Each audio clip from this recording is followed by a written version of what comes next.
வணக்கம் நண்பர்களே. இந்த வீடியோவில் ஆஸ்கார் வைல்ட் எழுதிய பிரபலமான த செல்ஃபிஷ் ஜெயண்ட் சுயநலமான அரக்கன் என்ற கதையைத்தான் பார்க்க போகிறோம். கதை இப்படியாக தொடங்குகிறது. ஒவ்வொரு நாள் சாயங்காலமும் பள்ளியிடம் விட்ட உடனே அந்த குழந்தைகள் அரக்கனுடைய தோட்டத்தில் வந்து விளையாடுவாங்க. அந்த தோட்டம் ரொம்பவே அழகான தோட்டம். புல்வெளிகள் பச்சை பசேல்னு இருக்கும். அந்த புல்வெளிகளில் ஆங்காங்கே பூஞ்செடிகள் நட்சத்திரங்களைப் போல இருக்கும். அது மட்டுமல்லாமல் அந்த தோட்டத்திலே 12 பீச் மரங்களும் காணப்பட்டன. வசந்த காலம் வந்துட்டா போதும், அந்த தோட்டமே பூத்து குலுங்கும், முத்து முத்தா பூத்து குலுங்கும். இலையுதிர் காலம் வந்துட்டு அப்படின்னா நல்ல செழிப்பான பழங்கள் அங்கே பழுத்திருக்கும்.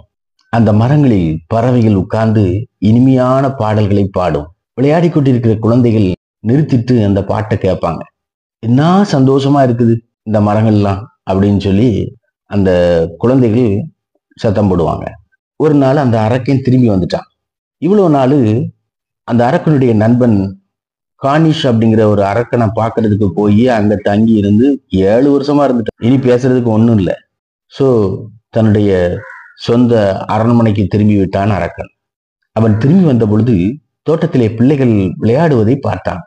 இங்கே என்ன செய்து கொண்டிருக்கிறீர்கள் என்று கடுமையான குரலில் அந்த குழந்தைகளை நோக்கி கேட்டான். குழந்தைகள் தெரித்து ஓடின. இது என்னுடைய தோட்டம், என் சொந்த தோட்டம் என்றான் அரக்கன். இந்த தோட்டத்தில் யாரையும் நான் விளையாட அனுமதிக்க மாட்டேன் என்று கூறி அந்த தோட்டத்தை சுற்றி வேலியிட்டான்.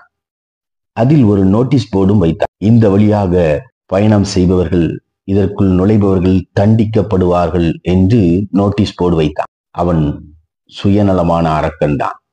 பாவப்பட்ட அந்த குழந்தைகள் விளையாடுவதற்கு இடமில்லை.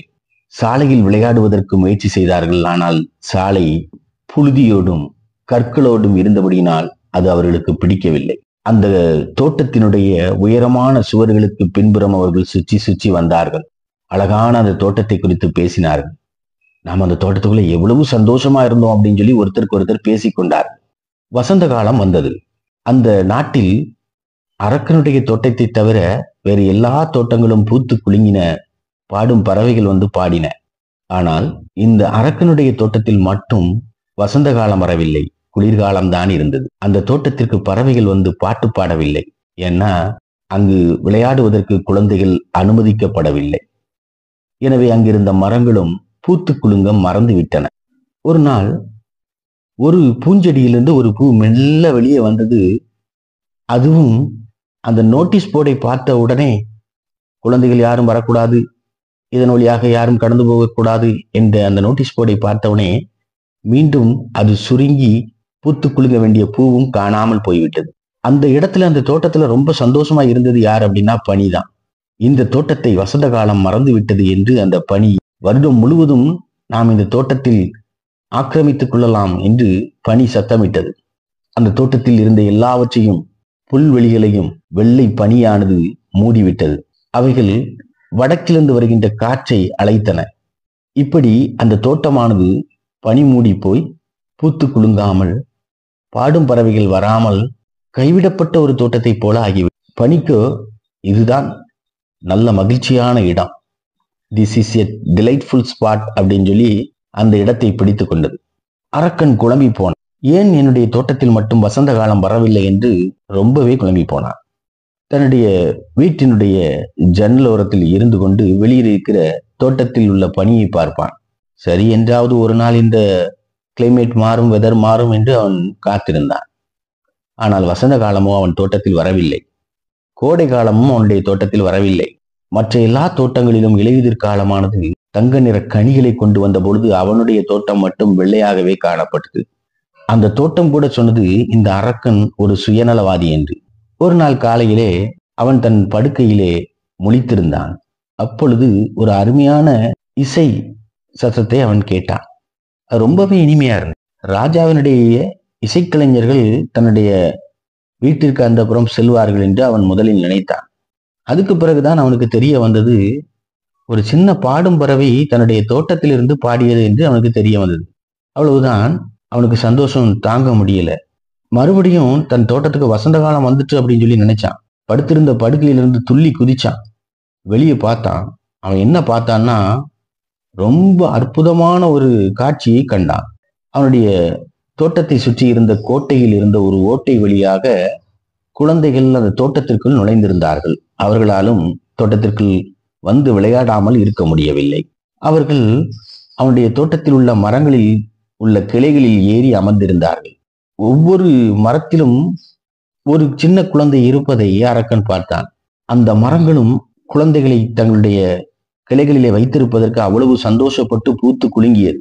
பாடும் பறவைகளும் வந்துவிட்டன. எங்கும் இனிமையான பறவைகளுடைய சத்தமானது கேட்டது. அந்த தோட்டத்தில் ஒரே ஒரு இடத்துல மட்டும் இன்னும் பனி விலகாம இருந்துச்சு. அது ரொம்ப தொலைவுல இருந்த ஒரு மூளை பகுதி. அங்க ஒரு சின்ன பையன் நின்றுகிட்டு இருந்தான். அவன் ரொம்பவே குட்டி பையன். அவனால மரத்துல ஏற முடியல. அவன் அந்த இடத்துல இருந்து அழுதுகிட்டு இருந்தான். மரம் கூட அவனுக்கு உதவி செய்வதற்கு முயற்சி செய்தது. ஆனா அந்த பையனால மரத்துல ஏற முடியல. தம்பி மரத்துல ஏறு, தம்பி மரத்துல ஏறு அப்படின்னு சொல்லி மரம் கெஞ்சி பார்த்தது. அந்த பையனால ஏற முடியல. அவன் ரொம்பவே குட்டியா இருந்தான். அவனுக்கு பின்னாலோடி அந்த அரக்கன் வந்து கொண்டிருந்தான். அவனுடைய எண்ணம், நான் எவ்வளவு சுயநலமாக இருந்து விட்டேன். ஏன் என் தோட்டத்துல இவ்வளவு நாள் வசந்த காலம் வரலன்னு சொல்லிட்டு எனக்கு இப்பதானே தெரிஞ்சிருக்கு. நான் அந்த குட்டி பையனை தூக்கி அந்த மரத்துல வைப்பேன் அப்படின்னு சொல்லி அந்த குட்டி பையனை நெருங்கி வந்து விட்டான். அவனுக்கோ பின்னாடி வர்ற இந்த அரக்கனை குறித்து தெரியாது. அரக்கனும் இந்த தோட்டம் இனி இந்த குழந்தைகளுக்கு என்றென்றும் விளையாடும் மைதானமாக இருக்கும் என்று சொல்லி கொண்டு வந்தான். அவன் இதுவரையிலும் செஞ்ச காரியத்திற்காக ரொம்பவே மன வருத்தப்பட்டான். அவனை பார்த்தபோது எல்லா குழந்தைகளும் தெரித்து ஓடிவிட்டான். ஒரே ஒரு பையனால மட்டும் ஓட முடியல அப்படின்னு சொன்னா அந்த மரத்துல ஏற முடியாம அழுதுகிட்டு இருந்தான் பாருங்க. அந்த பையன் மட்டும்தான் அங்கே ஓட முடியல. அவன் அரக்கனை பார்க்கல. அரக்கன் ரொம்பவே குட்டி பையனை நெருங்கிட்டான். அவனை அப்படியே பிடிச்சு மரத்து மேல வச்சான். இவ்வளவு நேரம் பனியால மூடப்பட்ட அந்த மரமும் கூட பூத்து குலுங்க தொடங்கியது. பாடும் பறவைகள் ஓடி வந்தன. குட்டி பையன் தன்னுடைய 2 கரங்களையும் நீட்டி அரக்கனுடைய கழுத்தை கட்டி கொண்டு முத்தமிட்டான். இதை தூரத்திலிருந்து பார்த்து கொண்டிருந்த மற்ற குழந்தைகளும் கூட அரக்கன் இனி அவ்வளவு மோசமானவன் அல்ல, சுயநலவாதி அல்ல என்று தெரிந்து அவர்கள் தோட்டத்திற்குள் மீண்டும் ஓடி வந்தார்கள். அவர்கள் வருவதை பார்த்து வசந்த காலமும் வந்தது. அரக்கன் குழந்தைகளை பார்த்து சொன்னான், இது இனி உங்களுடைய தோட்டமாக இருக்கும். அரக்கன் ஒரு கோடாரியை எடுத்து தோட்டத்தை சுற்றி கட்டியிருந்த கோட்டையை உடைத்தான். அந்த வழியாக சந்தைக்கு சென்று கொண்டிருந்த மக்கள் அரக்கன் குழந்தைகளோடு விளையாடி கொண்டிருந்த அந்த அருமையான காட்சியை பார்த்து அப்படியே லயித்து நின்றார்கள். ஒரு அரக்கன் குழந்தைகளோடு விளையாடுவதை அவர்கள் பார்த்ததில்லை, இதுவரை பார்த்ததில்லை. தோட்டமும் அவ்வளவு அற்புதமாக பூத்து குலுங்கியிருந்தது. என்ன இந்த தோட்டத்தினுடைய அழகு என்று அவர்கள் ஆச்சரியப்பட்டு சென்றார்கள். அவர்கள் நாள் முழுவதும் விளையாடி கொண்டிருந்தார்கள். மாலை நேரத்திலே அவர்கள் அந்த அரக்கனிடம் வந்து விடைபெற்று சென்றார்கள். அப்பொழுதுதான் அரக்கன் கவனித்தான், தான் ஒரு குட்டி பையனை தூக்கி மரத்தில் வைத்தோமே, அந்த பையனை எங்கே என்று அவன் தேடினான். ஆனால் அவனால் காண முடியவில்லை. அந்த குட்டி பையன் எங்கே என்று அவர்களிடத்திலே கேட்டான். அந்த பையனை அவ்வளவு அரக்கனுக்கு பிடிச்சிருந்து. ஆனால் அந்த மற்ற குழந்தைகளை சொன்னார்கள், எங்களுக்கு தெரியாது, அவன் போயிட்டான் அப்படின்னு சொல்லி சொல்லிட்டான். நாளைக்கு வரும்போது நீங்க அவனை கூட்டு வாங்க அப்படின்னு சொல்லி சொன்னான் அரக்கன். மற்ற குழந்தைகள் சொன்னாங்க, எங்களுக்கு அந்த பையனை தெரியாது, அவன் எங்க வாழ்ந்துகிட்டு இருக்கான் அப்படின்னு சொல்லி எங்களுக்கு தெரியாது, இதுக்கு முன்னாடி நாங்க அவனை பார்த்ததே கிடையாது அப்படின்னு சொல்லி சொன்னாங்க. அரக்கனுக்கு ரொம்ப வருத்தம். ஒவ்வொரு நாள் சாயங்காலமும் பள்ளிக்கூடம் முடிஞ்ச உடனே பிள்ளைகள் வருவாங்க, விளையாடுவாங்க. அரக்கனும் அவர்களோடு கூட விளையாடுவான். ஆனா அந்த மரத்துல தூக்கி வச்சான் பாருங்க அரக்கன், ஒரு குட்டி பையனா, அந்த பையனை மட்டும் காணவே இல்லை. அரக்கனால பார்க்க முடியல. அரக்கன் மற்ற எல்லா குழந்தைகள்கிட்டும் நல்ல பாசமா இருந்தான். இந்த பர்டிகுலர் குழந்தைய மட்டும் பார்க்கறதுக்காக அவன் ஏங்கிக்கிட்டு இருந்தான். எப்ப நான் அந்த பையனை பார்ப்பேன் அப்படின்னு சொல்லி தான் அவன் சொல்லுவான். வருடங்கள் உருண்டோடியது. அரக்கன் ரொம்பவே தளர்ந்து போயிட்டான், வயசாயிடுச்சு. அவனால இதுக்கு மேல விளையாட முடியாது. ஸோ குழந்தைகள் விளையாடி கொண்டிருக்கும் பொழுது அங்கிருந்த ஒரு சாய்வு நாற்காலியிலே சாய்ந்திருந்து அந்த பிள்ளைகள் விளையாடுவதை பார்த்து கொண்டிருப்பான். நான் எவ்வளவோ பூக்களை பார்த்துருக்கேன், ஆனா என் வாழ்க்கையில அருமையான அழகான பூக்கள் அப்படின்னு சொன்னா இந்த குழந்தைகள் தான் அப்படிங்கிற அளவுக்கு அரக்கன் மாறிட்டான். ஒரு குளிர்கால காலத்திலே அவன் ஜன்னல் வழியாக பார்த்து கொண்டிருந்தான். திடீர்னு அவன் தன்னுடைய கண்களை தேய்த்து கொண்டான். நல்ல கிளியரா வெளியே பார்க்கலாம். ரொம்ப அருமையான காட்சி. தூரத்துல மூலையில இருந்த ஒரு மரமானது அந்த பனிக்காலத்துல அழகா பூத்திருந்து, தங்க கலர்ல வெள்ளி கலர்ல பழங்கள் பழுத்திருந்து. அதுக்கு கீழே இவ்வளவு நாள் தேடினான் பாருங்க ஒரு குழந்தை. அந்த குழந்தை அங்க நின்றுகிட்டு இருக்கு. படிக்கட்டோடி வேகமா ஓடுறான் அரக்கன். ரொம்ப மகிழ்ச்சியா ஓடுறான்.